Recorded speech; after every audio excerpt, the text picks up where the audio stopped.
Hey everybody, this is Patrick King, science fiction fantasy selector here at the Poison Pen, and we have got one of my all-time favorite science fiction slash fantasy writers, the awesome Mary Robinette Kowal.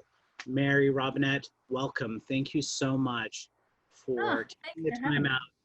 out. It's probably fairly late where you are. You're up on the moon here, so is time for the most part standing still?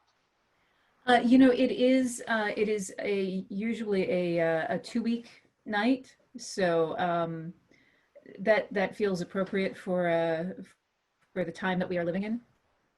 Is Exactly. It never however really long. changes all that much. That Uh, feels correct. but the isolation must be good for writing, is my Yes. guess. Yeah. Yeah. Actually, here, let me do this as if I'm actually on the moon. Go ahead and ask that question again. Hang on. Here we go. Or en route to the moon. That's even more fun. Ready? Even more en route to the moon. All right. Yeah. So it must be a great time for you to self isolate and write. Yes, yes, it has been very nice. The 3 days that we're traveling to the moon, it's great. The 2.6 second delay as we get closer to the moon is a little aggravating sometimes, but it does mean that we have time to think, and I appreciate that. What do you think about when you're looking up above in your spacecraft down at Earth? The thing that I think most is that it really makes the fragility of the planet apparent, that the borders are entirely artificial, that and it's fragile, and that we are all in it together. That's the biggest thing, and it's beautiful. It's so beautiful. You don't understand how beautiful the earth is until you're away from it. What's the best part about being in your shuttle? Oddly, I am very fond of the compressed apricot cakes that they send up with us. Those are really tasty. It's really nice. I mean, I enjoy weightlessness a lot too. That's delightful. What about Tang? Do they still send Tang up with you? Oh, Tang, yes. They do send Tang, although it is actually in a pouch already, so we're just adding water to it. The crystals themselves would be an inhalation hazard, and that's something we do try to avoid. Interesting. I wouldn't have thought all these years with the dried powder. I thought they would have just sent that dried powder up with you, but that really makes sense. Yeah. Uh, I also hear that there may be a space cat that will be joining on occasion. Potentially, oop, I just blew that. I'm gonna put the computer down now.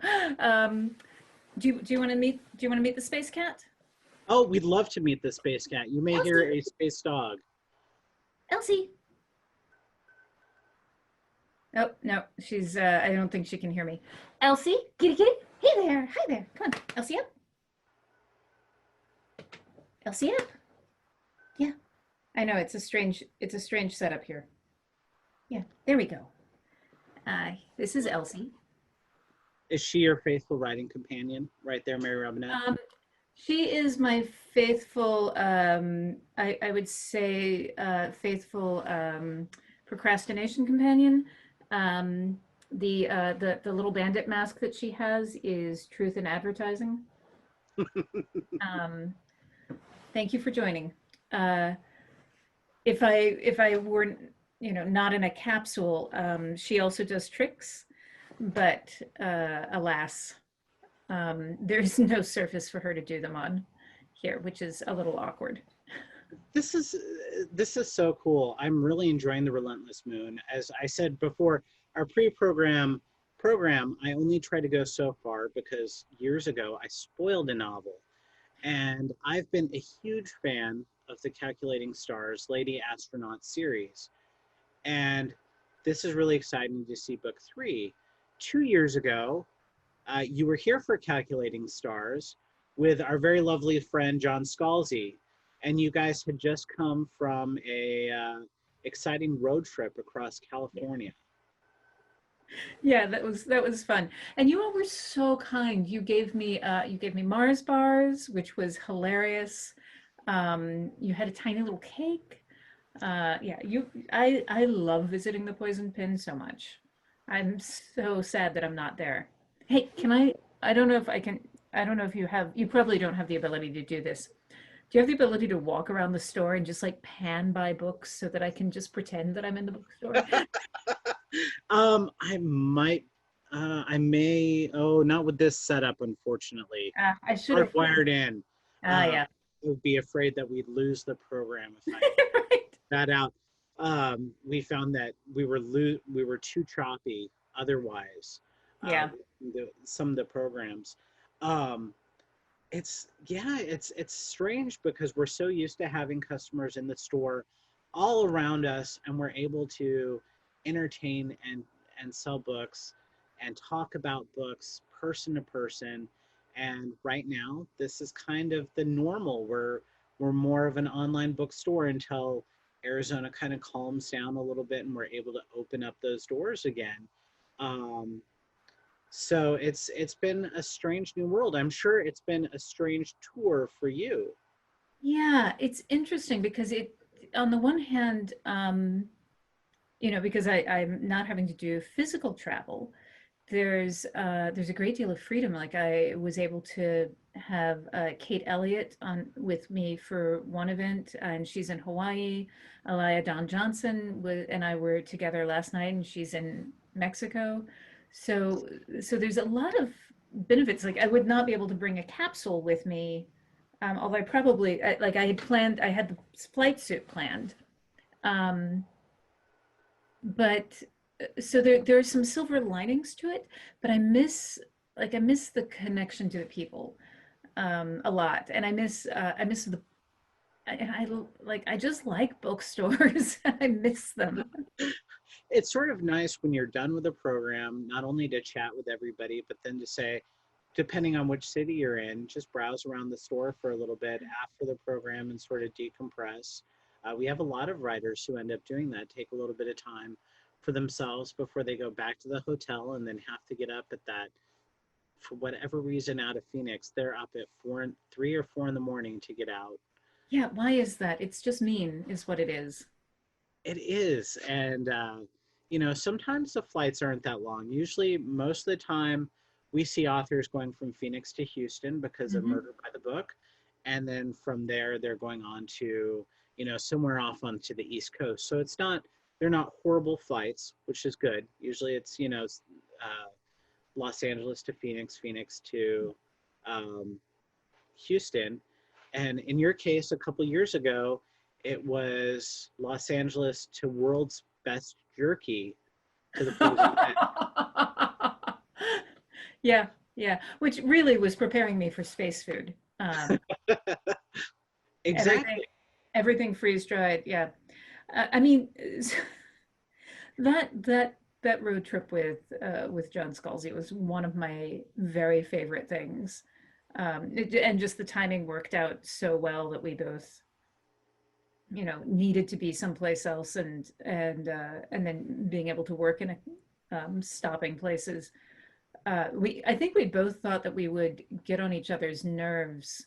Um, and actually, interesting thing about that trip was that I had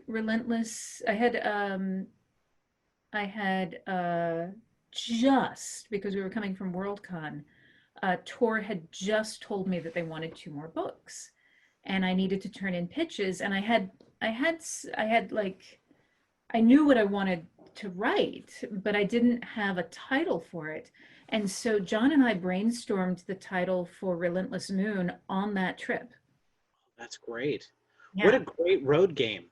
I Yeah. mean, in terms of discussing it, we have a couple authors who live here, and they have a couple author friends who live in the Palm Springs area. They meet up here, and they have this writing group over the course of the weekend slash girls' weekend, and they work in concert, pitching their ideas and going through. And it's really helpful when you can have peers that you can talk to and really go through Yeah. ideas and pitches and titles and everything. I bet that was just super helpful. It really was. Titles are like, I can either title a book or a short story before I start writing it, or not at all. Hmm. Like, there is no in between. Does the title give you that structure that you might need to kind of get yourself into that place that you need to be at? Yeah, often it does. It helps me focus. It's like part of the elevator pitch to a degree. Um, but I think part of it is that, once you start writing, a novel has so many pieces to it that it's hard to figure out which piece is the piece that goes on the title. Exactly. And the publishers may throw out the title, right? Or are you steadfast in terms of what that No, title no, should no. be? I'm like, tell me the title that you think will sell this thing. Um, so far, have they made me change any titles yet? No, not yet. We did the closest, I mean, I haven't written it yet, but book four, the title that I gave them, which we also brainstormed on the trip, was Derivative Base, which is a great mathy title for a book about Elma and being on Mars. Um, but you really don't want to hand reviewers a title that has the word derivative in it. Hmm. So like I can use it for a short story, I think, but so we retitled that one to The Martian Contingency, and which is a much better title. Um, It takes a little bit of work to kind of finesse and to get those ideas in place. You are a master of the short craft and you are a master of the long craft. And the Lady Astronaut series really did stem from some short work that you mhm. had written for Tor.com, correct? Yeah. Well, yes and no. Um, Tor.com gave me a home for it. But Lady Astronaut of Mars, I originally wrote for an audio anthology for Audible, and that was called Rip Off. And that the premise of the novel was that every story in it began with the first line, a famous first line, a classic first line. So I started with the first line of Wizard of Oz. Um, and then this thing happened where it was a novelette, and it had actually made it. It had enough votes to hit the Hugo ballot for novelette, but the Hugo administrators that year decided that since it was in audio, that it didn't count as um, a novelette, and so they pulled it off the ballot. So no one ever saw it. Mm. So Tor let me published the print version, which has a 5 word difference from the audio version. I think it's five. It's no more than five. Um, uh, and and then in its second year of eligibility, it won the Hugo. So like I wasn't going to turn down their rocket ship, but I also was aware of the fact that my work essentially had 2 years of eligibility, which is not fair. But also, it's a rocket ship, and I was going to take it. Exactly. You've got to take it where, you know, being an author is tough. I mean, just getting your name out there and getting yourself onto the awards ballot is really huge because it brings you to the attention of people who have not discovered your work yet. Um, I always enjoy going through and seeing who's been nominated and discovering who I'm not familiar with so I can get familiar with their work, Oh yeah. um, because our peers have thought, hey, this is a great book and this is a deserving title. Yeah. Uh, Like I just finished reading Sarah Pinsker's A Song of It for a New Day, which just won the Nebula Award. And for those of you listening, you can contact Poisoned Pen and order that through them, and they will send it to your house. Um, Absolutely. but it's a fantastic book, and it's not like I love Sarah's writing, but I don't know that I would necessarily have picked this one up or prior. Let me rephrase that. I'm pretty sure I would have picked it up. I don't know that I would have prioritized reading it if she hadn't won the Nebula. And I'm like, I need to read this thing, and it's actually really uncomfortable um, because it is.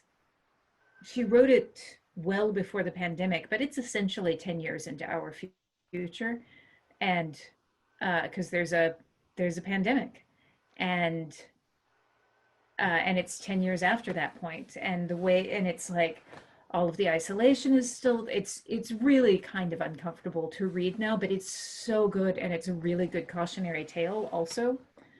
It's there are a lot of books out there that are really tough to read. We just finished for our Sci Friday group Chuck Wendig's Wanderers, Oh yeah, yeah. which of course is all about, in a way, a pandemic that causes people to sleep and sleepwalk across the United States, which was very kind of eerie. Certainly a lot of similarities, but also the Calculating Stars series, the Lady Astronaut series, has a lot of those elements to it as well. Things that, uh, as I was rereading Calculating Stars and preparing for the Relentless Moon, um, there are some surprising and shocking similarities to what we're going through. Wait till you get a little deeper in the Relentless Moon. um, there's a So it's funny because when I wrote Relentless Moon, I had planned on this piece being a spoiler that I was going to try to hold on and not talk about. But then the pandemics happened, and I'm like, no, the all of that reads differently. There's a and I've talked to people who knew it was coming and said that they still had the moment of shock when it happened. That there's a polio outbreak on the moon, and sorry, spoiler. But my the reason why I stopped trying to kind of guard that and protect it is I'm like, in the middle of a pandemic, if someone is like, oh, I feel a little bit sick, everyone now is like, oh no, it's a pandemic. Why Exactly. everything? And polio was huge. Polio Uh, was huge. my mom got the mumps when she was a kid. One kid went to school with the mumps, and the next thing you know, half the school ended up Yep. coming down with the mumps. And this was in the 1960s, Oh uh, yeah. when your book is taking place. I mean, there those sorts of things. We have leaders that we don't necessarily agree with, and the wives behind the scene, Nicole especially, is really struggling in this novel. I don't want to before I get into that, let me back that up. Do you want to describe to the audience what the Relentless Moon is about, who we're focusing on in this novel? Sure. So it's a parallel novel to The Fated Sky. So for people who are completely unfamiliar with the universe at all, in 1952, in Calculating Stars, I slam an asteroid into Washington, D.C., which kicks off the space program fast and early, and at a time when computers were still women. So if you wanted a computer in space, you had to send a woman. Um, Nicole was in the first class of astronauts. She's a secondary character in Calculating Stars and The Fated Sky. And The Fated Sky is what is basically a Mars mission. It's them on the way to Mars. And this is what's happening on Earth and the moon while the first Mars expedition is going on. And there's a line in the Fated Sky. This is not a, I say, this is not a spoiler, this is a promise, in which Nathaniel says to Alma, um, I'm paraphrasing my own text, but it's something like, uh, you don't understand how bad it is here. We're sending up the rosiest possible news. And I'm like, that's a promise that I am making to you, that uh, they're lying to the first Mars expedition about what's going on Earth. So there was just, there were, so it's a lot of, it's politics, but it's also, I think in chapter 4 or 5, so pretty early in the novel, we realize that there's a saboteur. Um, and so it's basically a spy thriller on the moon, like a locked room spy thriller on the moon. That's what I was gonna describe a little bit about this. Is that you push into what Poison Pen is probably best known for, which is mystery and thriller. Oh yeah. And I thought that was a lot of fun and a really great way to take the story and to lead the story into what's going on here at Earth.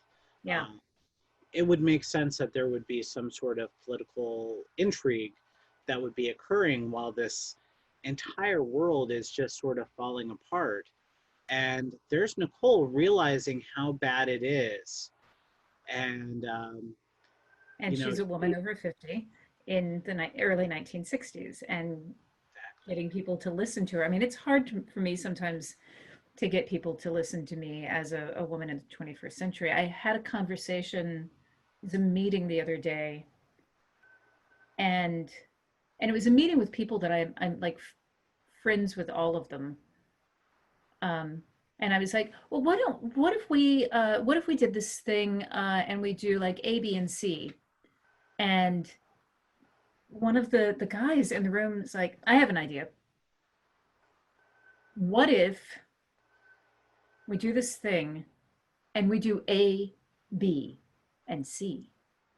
And I'm like, that is literally what I just said.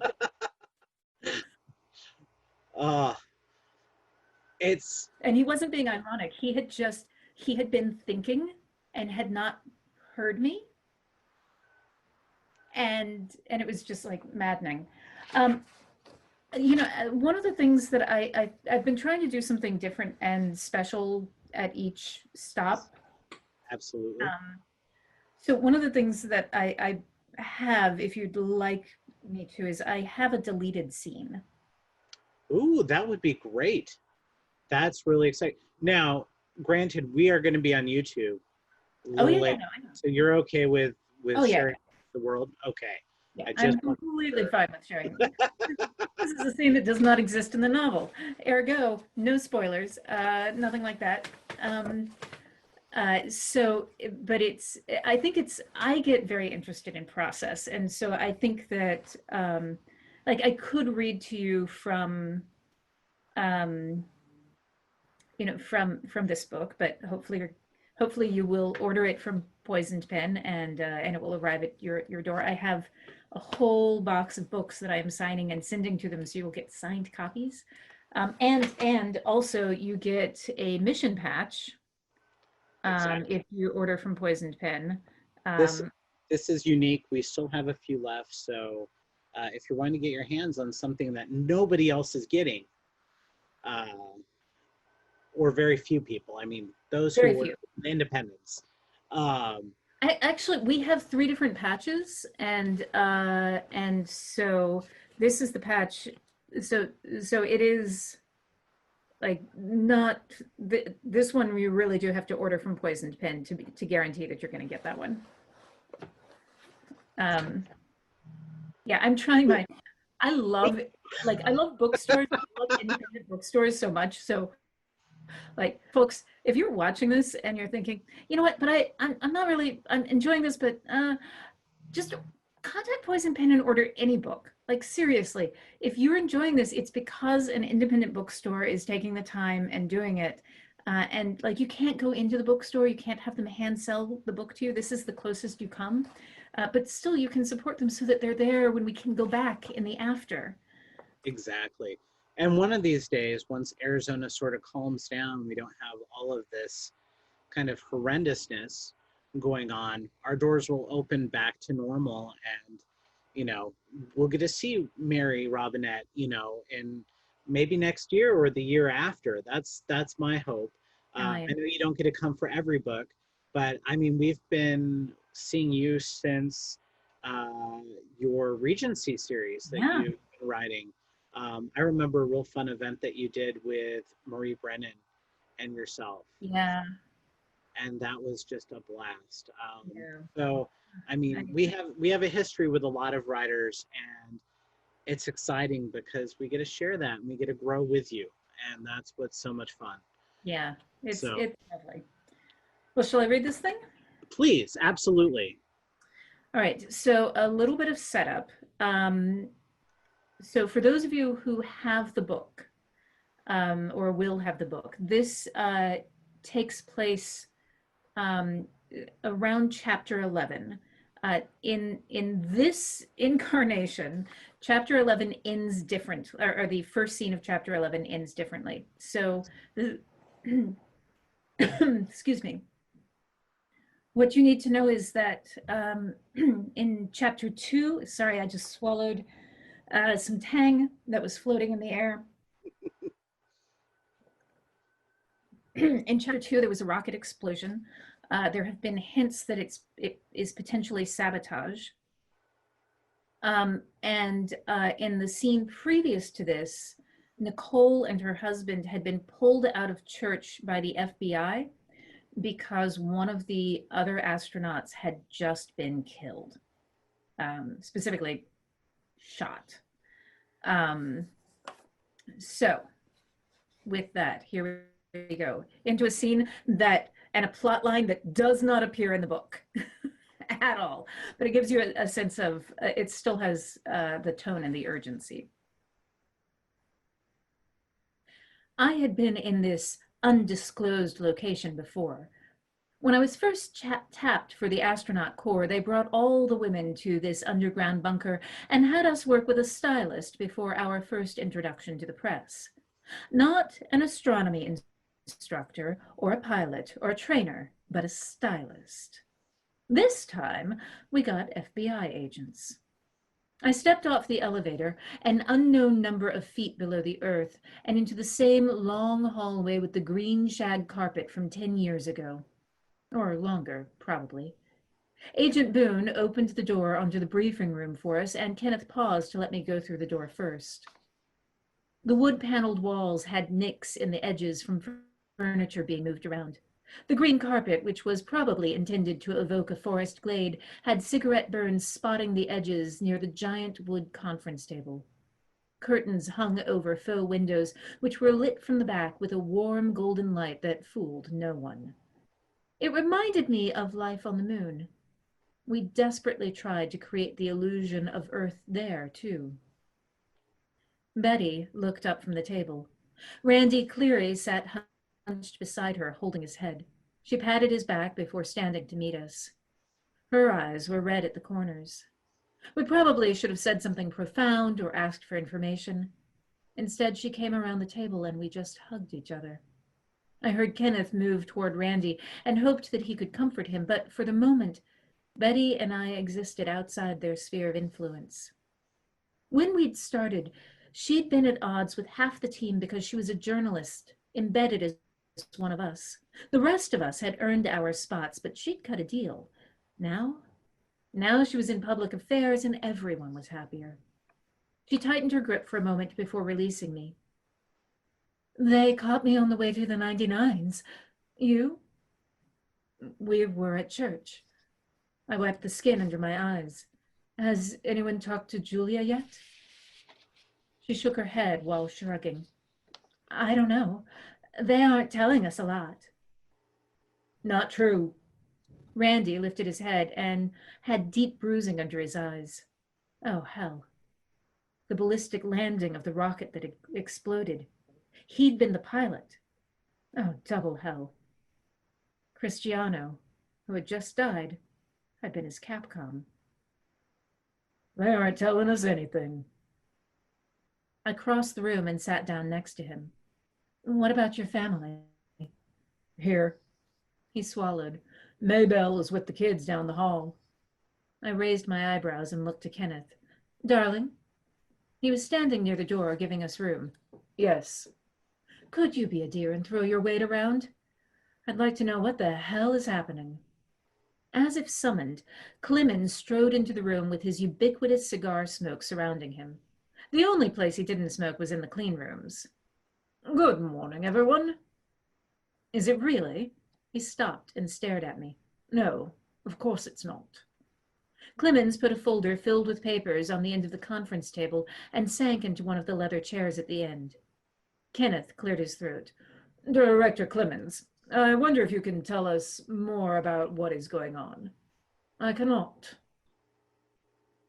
Clemens drummed his fingers on the folder and flipped it open. But I'm going to try to get some work done while we wait. Oh, come on. I leaned forward and rested my hands on the table. Don't you dare keep us in the dark about... I don't know. Clemens slapped his hands down on the table, shocking me into silence. The FBI yanked me out of church this morning. My wife and children are in one of the bedrooms here because someone put a bomb in our car. Those animals tried to... He stopped, clenching his fists, and the room stayed stiff and still. After a moment, Clemens took a breath and continued in the sort of calm upper crust voice I'd heard from British officers during the war. I don't know what is happening any more than you do. I'm going to try to get some work done because that is the only piece of normalcy that I can control. I swallowed. If there was a bomb in his car and Cristiano was dead, what did they try to do to Helen? Hell. I touched the bandage on my chin. They're trying to shut the program down. That seems blindingly obvious. Clemens pulled one of the papers toward him, and it rattled in his grasp. So we work the problem. The door opened behind me. Halim Malouf walked in. He was carrying his daughter, Amane, who had her arms wrapped tightly around his neck. He had a bloody streak on the cuff of one sleeve. Oh, God. I rose to my feet. Where was his wife? Halim? It's not mine. None of us were hurt. He looked like he wanted to drop into a chair, but he stopped and ran his hand over his little girl's back. She had her head buried against his shoulder so that her eyes were hidden, and just the curve of her cheek was visible under her hijab. Thanks to the FBI. Clemens, what is happening? I honestly do not know. Clemens pushed his chair back and stood. He walked around the table to stand near Halim. Hello, Money, my dear.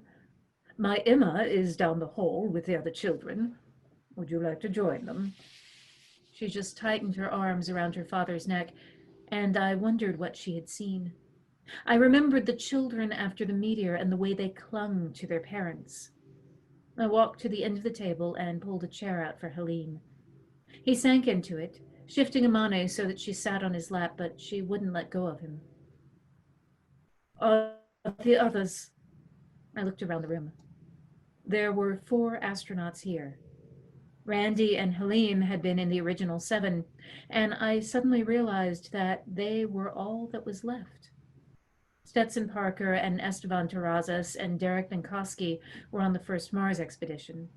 Le Bourgeois had died a couple of years ago when his capsule broke up on re-entry. And Cristiano. I closed my eyes. That left the women. Violette had quit when her husband died. Jassira left to get married. Elma was on her way to Mars, so Betty, Sabia, and I were the only active originals left. What about Sabia, Violette, and Jassira? Sabia is on orbit at Luneta.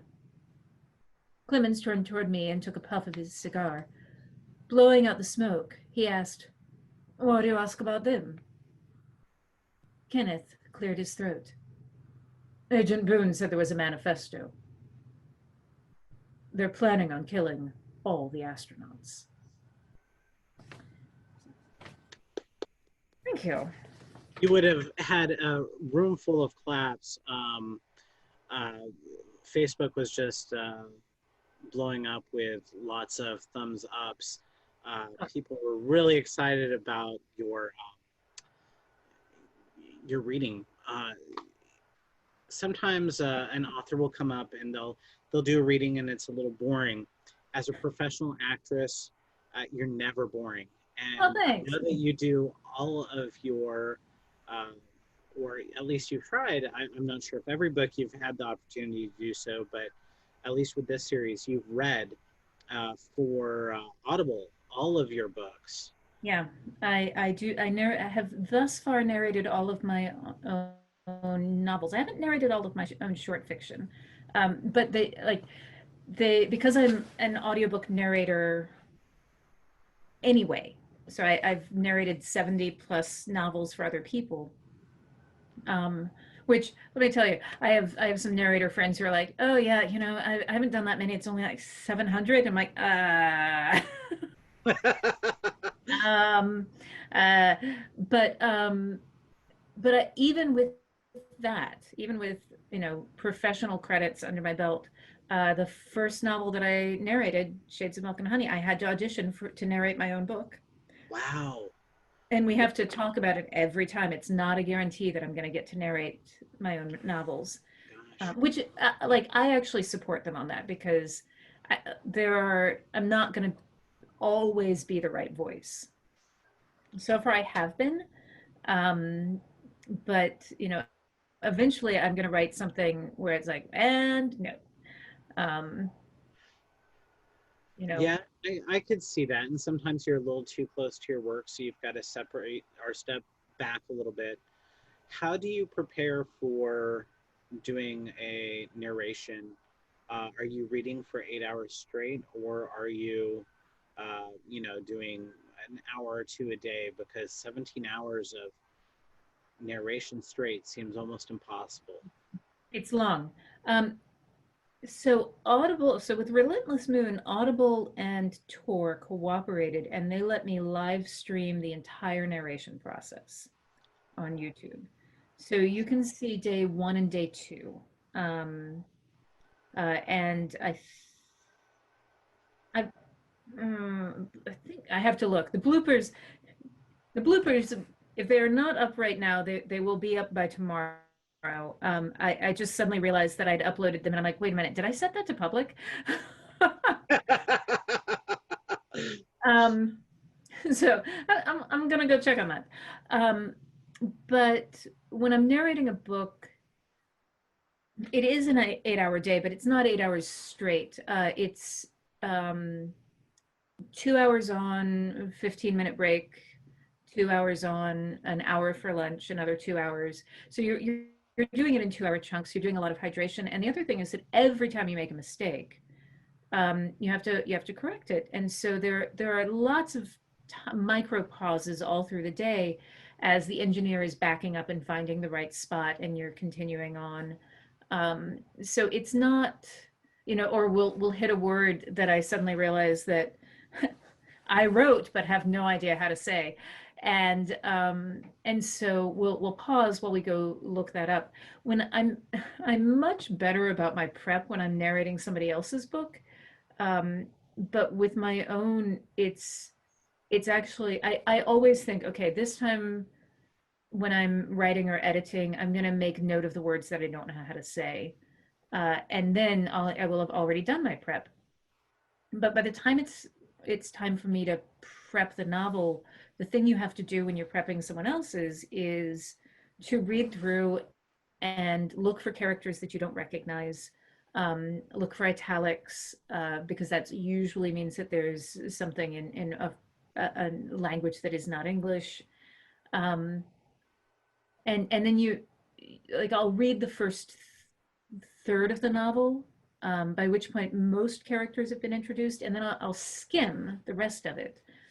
And it's really hard to do that with your own book, because you by that point, not only have I written the thing, but I've had to read it for edits. Then I've had to read it for line edits. And then I've had to read it for copy edits, and then I've had to look at it again after for proofreading. And so like picking it up that last time, it's hard to do the kind of focus that I do when I'm doing someone else's, which means when I get into the booth, I am often surprised. I'm like, what? Why do you have French here? Who thought putting French in a novel was a good idea? You don't speak French. Now you have to say it out loud.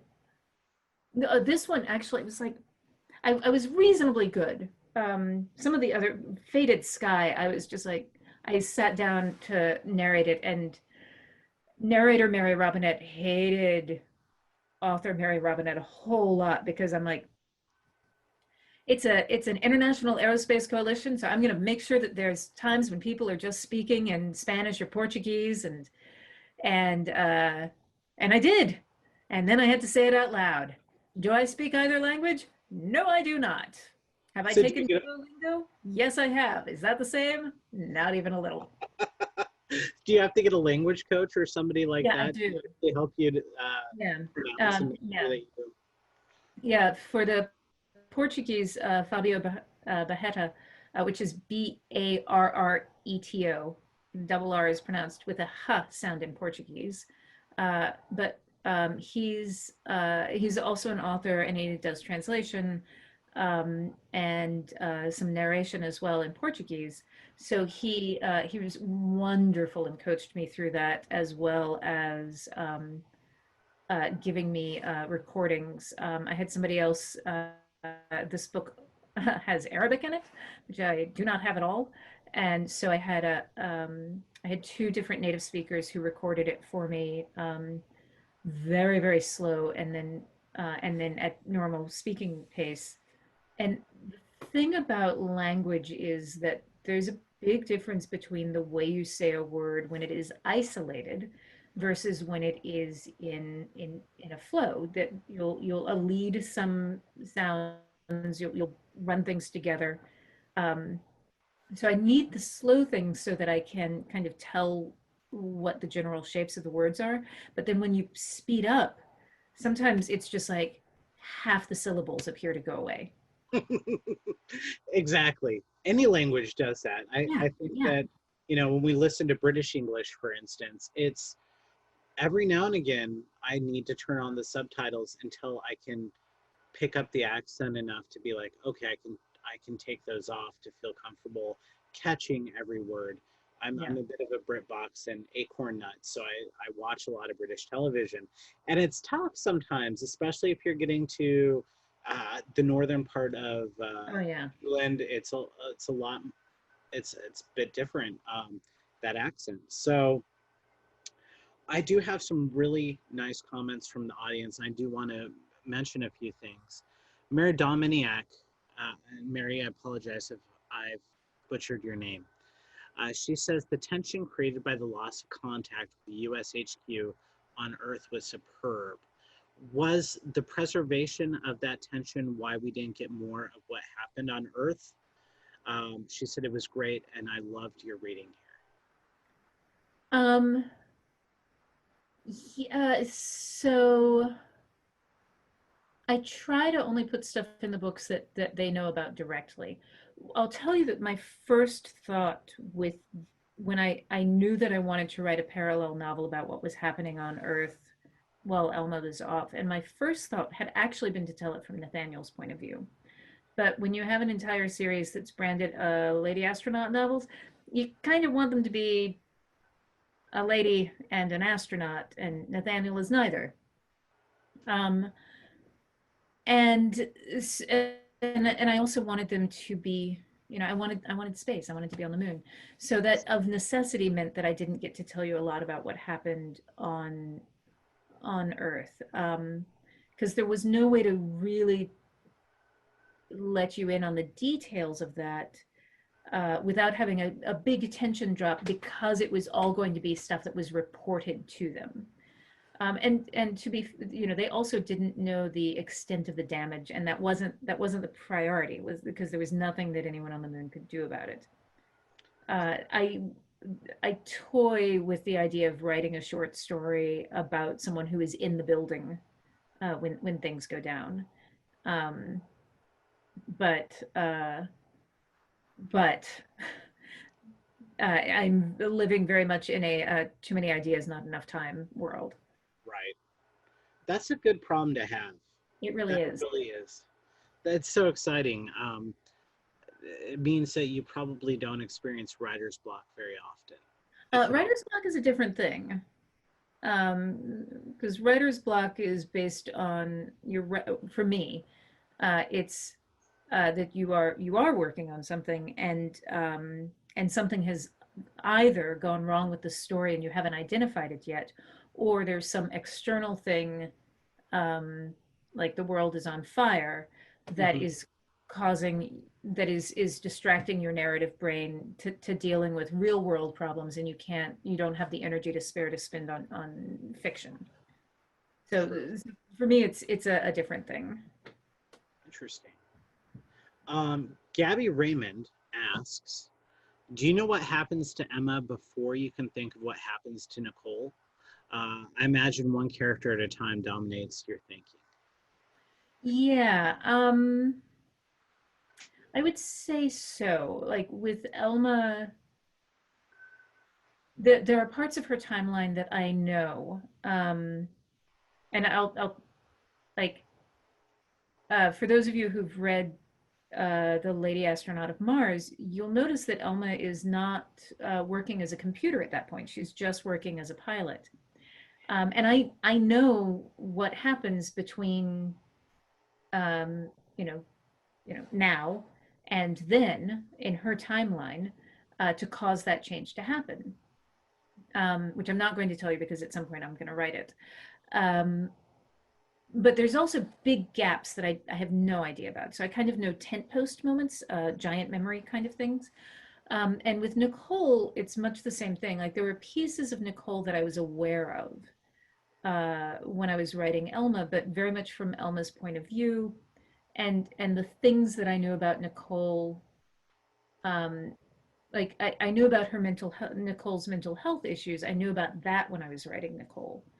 Um, but other pieces of her were things that I discovered when I was writing the novel. So it does, to use to be our actor, I have to be in their head. Like, what is my motivation? Let's see here, going through. Speaking of motivation, when you've been writing a character, does their voice ever creep into your own? She's thinking of Emma's analytical language, Nicole's public voice, etc. Oh, Nicole's public voice is very much me. Um, I try to gift each of the characters with some aspect of self. With this particular series, other series it happens kind of naturally, but this particular series, I'm each of them are getting some aspect of self. And for me, the Nicole's self awareness.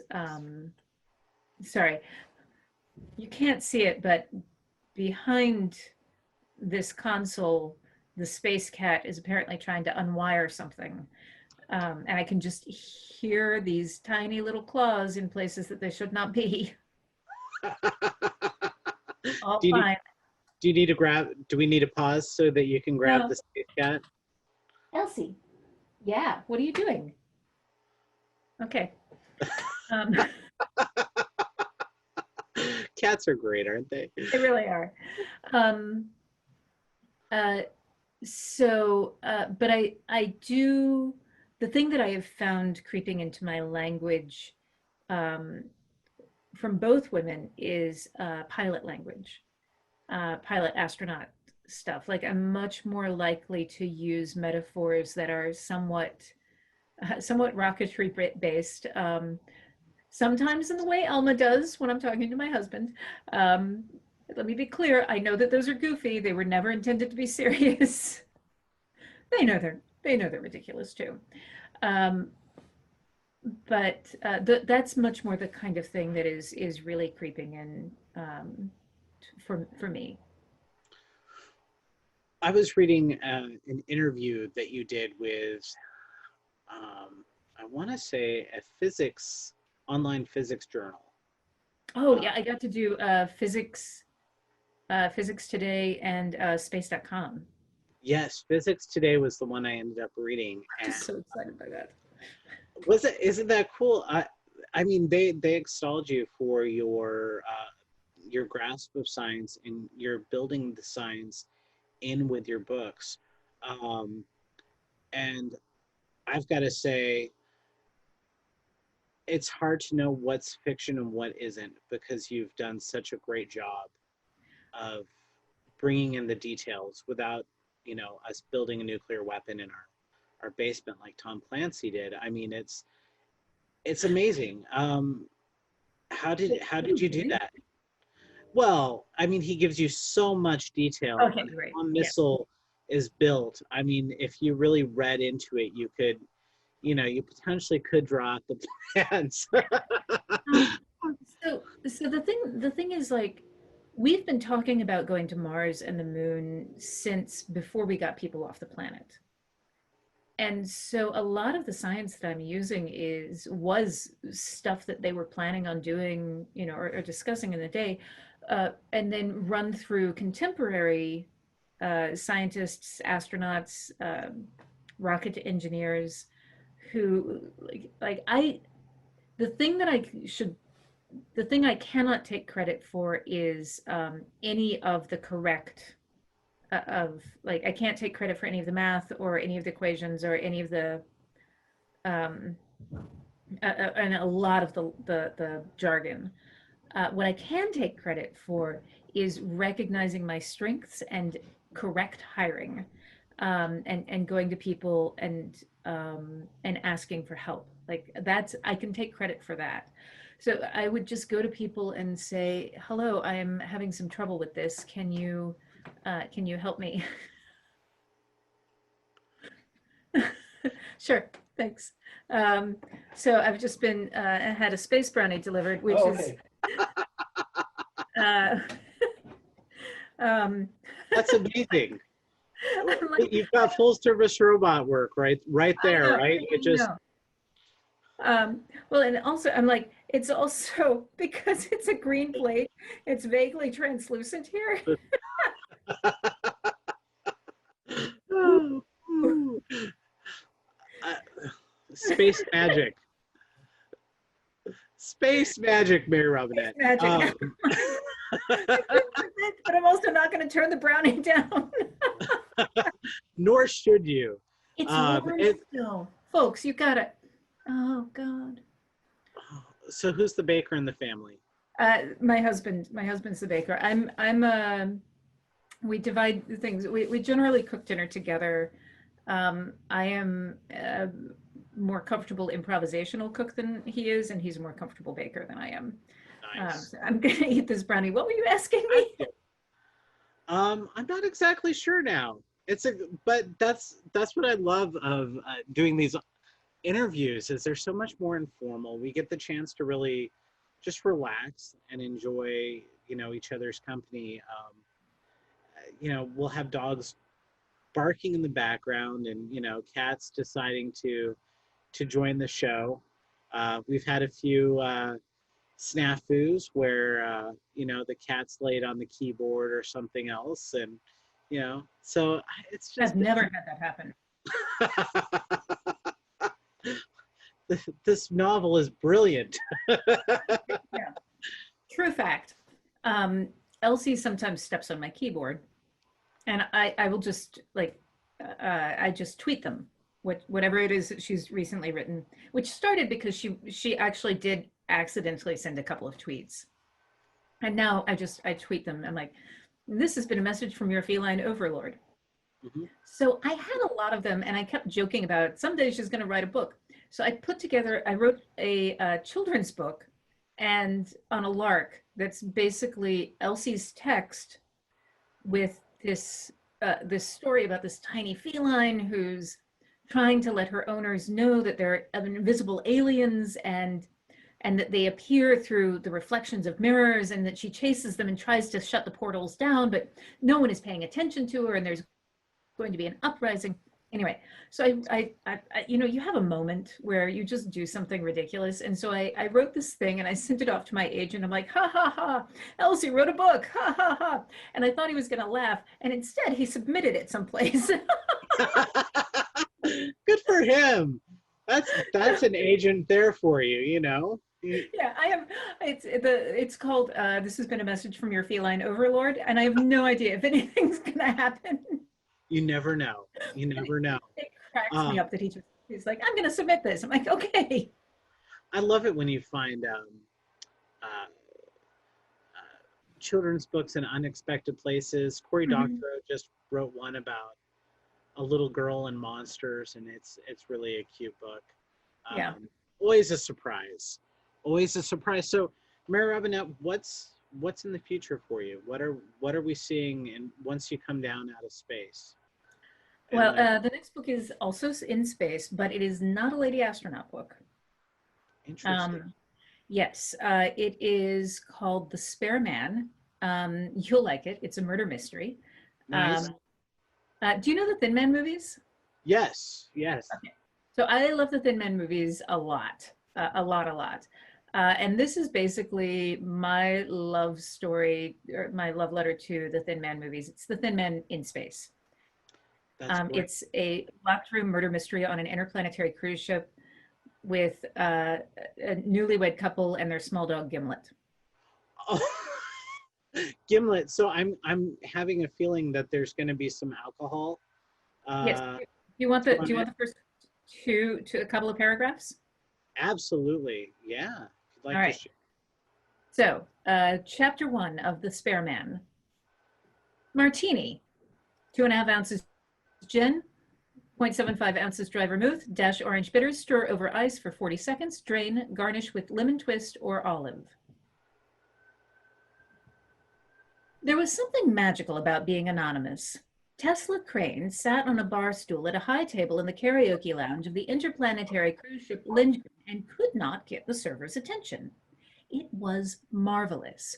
When her boyfriend, fiance, husband had suggested a cruise to Mars for their honeymoon, she had been at best dubious, but no one knew who she was. She had never thought of the lag in interplanetary travel as a positive before, but it turned out that there were advantages to being married to a private detective. Shal had said that the lag time meant he could have the bots scrub ID requests made back to terrestrial or Martian databases, and her beloved had been right. No one's AI alerted them to who she was. So I could keep going, but basically at the end of this, I will just read you the seriously. Whoa, hello. The shuttle crashed. I did warn her. Time. Oh, there she is. Hi, Elsie. Thank you, tiny cat. Absolutely. What, me? Me causing problems? Oh, that is Well, hilarious. you're over there now? She is. Yeah, she just popped out her head. She brought down the space shuttle. Yep. Yep. So This is why you do not take cats into space. Because they're like, can I climb on this? that's The other exactly. day, hello. The other day I was teaching. Hello. Thanks, tiny cat. we're just taking it apart, aren't we? Yep. Hi. Yeah, I was teaching the other day, and Elsie was chasing a bug, and I recognized it. It was as a wasp, but she's like chasing it from the ground, and it's around on the ceiling. And I'm like, oh, it's fine. She's not going to be able to get to it. And then I hear this scrabbling in the corner, and her comes shooting across the room and stop and frantically wash her paw. And the poor thing had learned that the spicy sky raisin was very, very, very spicy, and she had been stung. She's fine, as you can see. But I'm like, so narrative structure is, oh dear God. Gonna be back. Oh, where are you going now? Okay, that's a good spot. Yeah, down. Thank you. Stay. She actually will.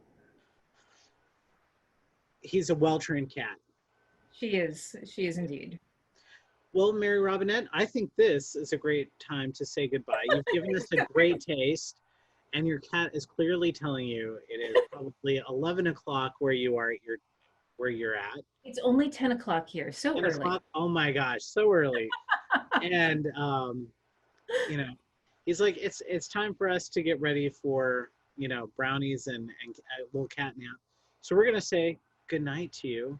Good We're gonna night. say good night to our wonderful Facebook audience. Thank you guys so much for joining us. Um, we've got a lot of great programs coming up, so kind of keep an eye and ear out. And about a month or so, we're going to have Rebecca Roanhorse, which is really exciting. And we've got just so many other great authors. Anyways, everybody have a great night. Thank you, Mary Robinette, for joining us. And we'll talk to you soon. Bye, guys. Hello. We hope you're enjoying our programs and podcasts with authors. We'd like to expand them, and your help would be appreciated. Please make a donation at poisonedpenfoundation.org. 100% of the proceeds will go to help connect authors with readers in this difficult time. Thank you.